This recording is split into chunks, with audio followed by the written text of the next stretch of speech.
The topic is about buy or rent, that whether it is more beneficial for you to buy an house or you have to live in a rented apartment.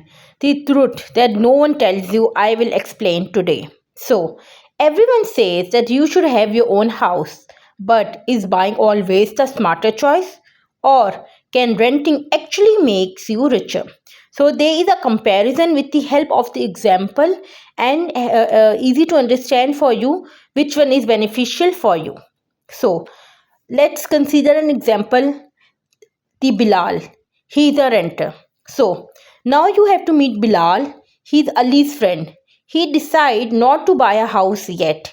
Instead, he rents a similar flat for 30,000 per month and invests the difference.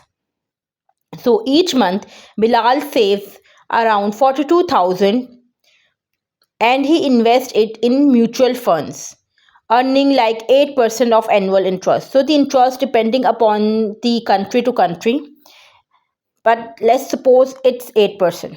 So after 20 years, Bilal investment grows to about 2.4 crore. So this is the mathematical example that if you live on a rented apartment, you can save that much.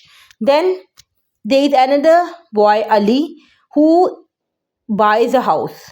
So let's say the home buyer. So he is a 30-year-old working professional in any city, let's suppose Karachi. The bank offers him a home loan of 80 lakh for 20 years at 9% interest. So at first he feels proud that finally my own home. But when he checks the number, that 72,000 multiplied by 12 and multiplied by 20, 12 is because there are 12 number of months in a year and 20 is because of 20 years. So the total will be like 1.73 crores. So this means that after 20 years, the loan will be about 1.73 crore. That is so huge.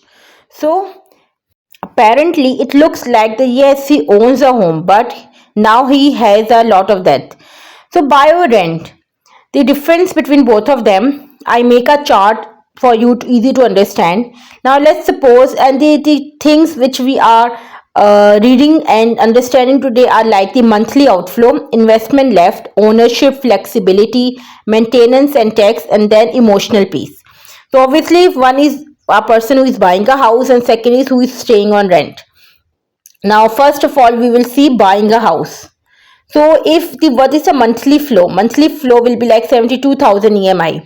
According to that example, it can be vary like 50,000 to 1 lakh or 1.5 lakhs according which you are taking a loan. Then the investment left obviously zero. The ownership in buying a house, you will own the house after 20 years or after 10 years depending upon how much years in your contract. Then the flexibility in buying a house is very low. Then maintenance and taxes, obviously the buyer pays. Then the emotional piece in buying a house, obviously yes, because he know that eventually the house will be his and his family. So there is no pressure of the future that okay I have to make a house, and even it gets our at mental peace. But now we will consider the staying on rent. So monthly outflow will be like 30,000 rent. Investment left is 40,000 per month according to that particular example. It can be different in your case. Then the ownership, none, but obviously he has cash that he will invest in a stock exchange, he will buy a gold, he will just put it in a bank and take some interest depending about what he wants. Then the flexibility in staying on rent is very high because obviously he moves from one place to another, from one city to another depending upon its job.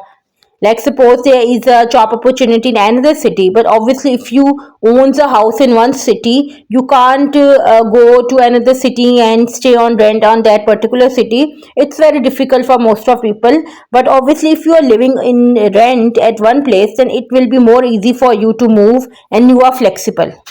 Then the maintenance and tax in staying on rent, obviously the landlord has to pay. You will enjoy all the benefits, just you have to pay the rent, nothing else. Then the emotional piece, It depends upon your mindset. Some people enjoy living on the rented house because they can change whenever they want. Suppose you are living in a particular society and you don't want to live there, you can easily change.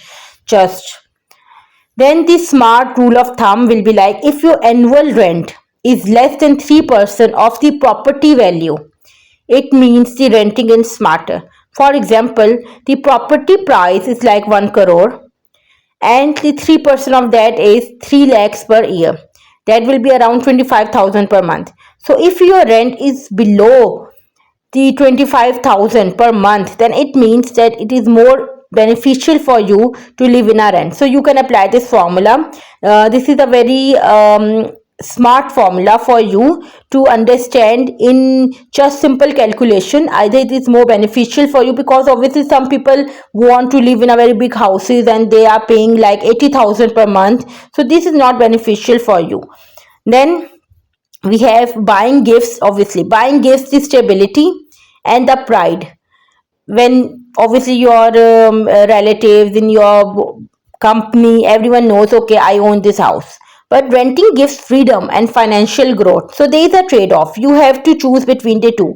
Either you want stability and a pride, or you want freedom and the financial growth. So there is no universal answer that like, okay, 2 plus 2 is equal to 4.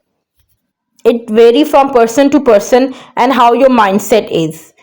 Then the right choice depends on your goals, job stability, and lifestyle. Some people are doing a government job, so obviously they have to be there all their life until there will be some transfer. But you can always switch to that particular city in government. But obviously, if you're doing a private job, so you have to open your job search. Then you just don't buy because everyone says so.